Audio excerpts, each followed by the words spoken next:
Нюрнберг, площадът Хауптмарк. Много е красив, изваен, аристократичен.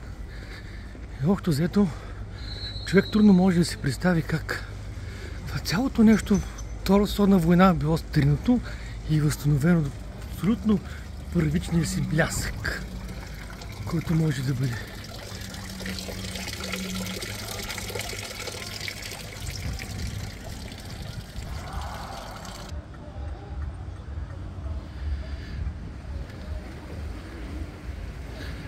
Хауптмарк, ако го посетите, имате тази прекрасна възможност, ще ви разкажа една история за него.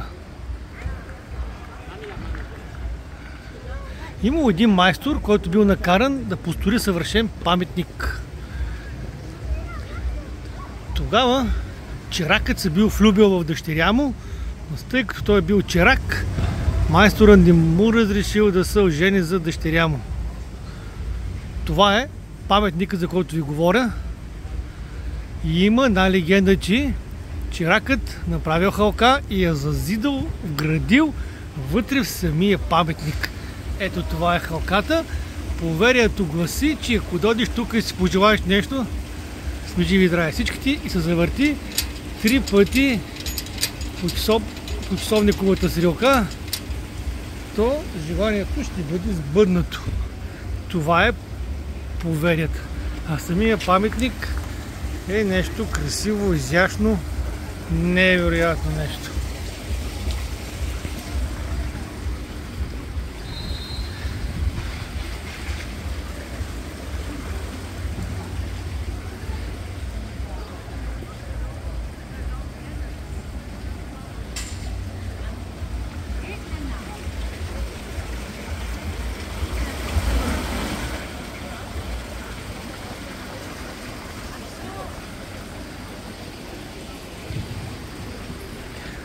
Тук всяка година има всякакви фестивали, коледни фестови.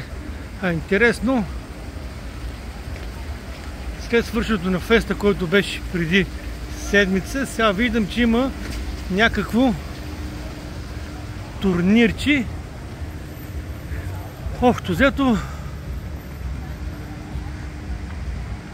като футзал, обаче вратите са по-големи от футзалата.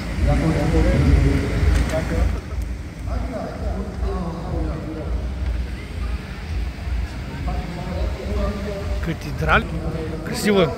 Заслужава си да се види това място с собствените очи и се завъртите халката. Да ви се върна желанието. Познавам човек, който го е правил и казва: истина е. Истина е. Живи и здрави. Чао от нея, приятели.